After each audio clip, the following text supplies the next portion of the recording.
Individuals entering into society must give up a share of liberty to preserve the rest. The harder the conflict, the greater the triumph. Happiness depends more upon the internal frame of a person's own mind than on the externals in the world. In a good family, the husband is blind and the wife is deaf. Religious controversies are always productive of more acrimony and irreconcilable hatreds than those which spring from any other cause. Avoid a man who pretends to be your friend. The turning point of lives are not the great moments. The real crises are often concealed in occurrences so trivial in appearance that they pass unobserved. Discipline is the soul of an army. It makes small numbers formidable, procures success to the weak, and esteem to all. A knowledge of books is the basis upon which other knowledge is to be built. Nothing is more essential than that permanent, inveterate antipathies against particular nations and passionate attachments for others should be excluded. There is nothing so likely to produce peace as to be well prepared to meet the enemy. Be not glad at the misfortune of another, though he may be your enemy. Worry is the interest paid by those who borrow trouble.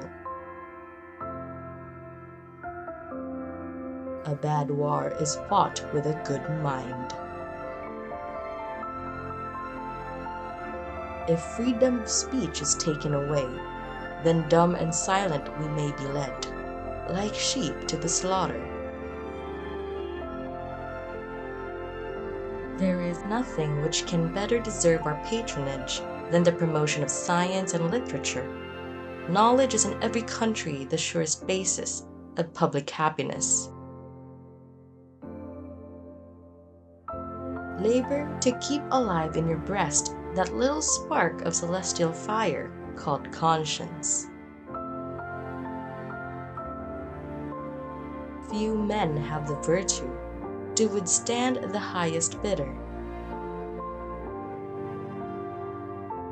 Paper money has had the effect in your state that it will ever have: to ruin commerce, oppress the honest, and open the door to every species of fraud and injustice. The common and continual mischiefs of the spirit of party are sufficient to make it the interest and the duty of a wise people to discourage and restrain it. If to please the people we offer what we ourselves disapprove of, how can we afterwards defend our work? Let us raise a standard to which the wise and honest can repair. The rest is in the hands of God.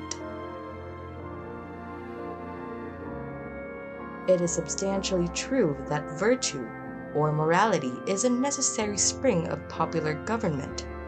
The rule, indeed, extends with more or less force to every species of free government. To encourage literature and the arts is a duty which every good citizen owes to his country. Experience teaches us that it is much easier to prevent an enemy from posting themselves than it is to dislodge them after they have got possession. Let us therefore animate and encourage each other, and show the whole world that a free man, contending for liberty on his own ground, is superior to any slavish mercenary on earth.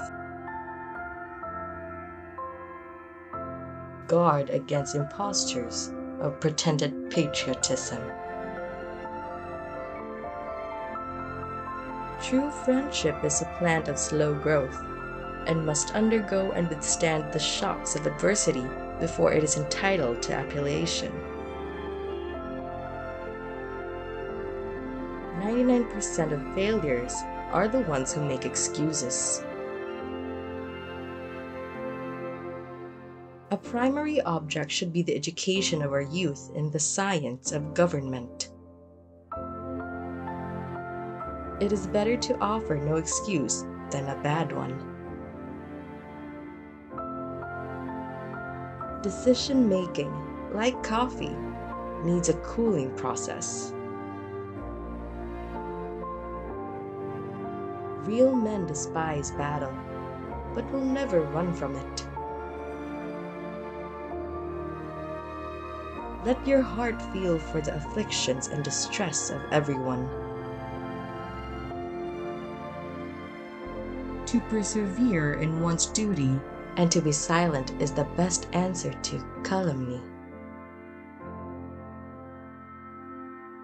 To be prepared for war is one of the most effectual means of preserving peace. Freedom and poverty rights are inseparable. You can't have one without the other. Government is not reason. It is not eloquence. It is a force, and force, like fire, is a dangerous servant and a fearful master. The nation which indulges towards another an habitual hatred or an habitual fondness is in some degree a slave. No punishment, in my opinion, is too great for the man who can build his greatness upon his country's ruin. As mankind becomes more liberal, they will be more apt to allow that all those who conduct themselves as worthy members of the community are equally entitled to the protections of civil government. A sensible woman can never be happy with a fool. It is best to be silent, for there is nothing more certain than it is all times more easy to make enemies than friends. Human happiness and moral duty are inseparably connected. Be courteous to all, but intimate with few, and let those few be well tried before you give them your confidence. Perseverance and spirit have done wonders in all ages. Strive not with your superiors in argument, but always submit your judgment to others with modesty. We must consult our means rather than wishes. It is better to be alone than in bad company. Associate yourself with men of good quality, if you esteem your own reputation, for 'tis better to be alone than in bad company. We should not look back unless it is to derive useful lessons from past errors, and for the purpose of profiting by dearly bought experience. The great rule of conduct for us, in regard to foreign nations, is, in extending our commercial relations, to have with them as little political connection as possible. Those who have committed no faults want no pardon. We are only defending what we deem our indisputable rights. Never attach where it is obvious.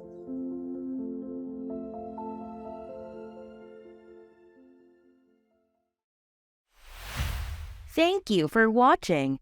If you enjoyed this video, hit the like button and leave a comment. Click the subscribe button to get more videos like this one.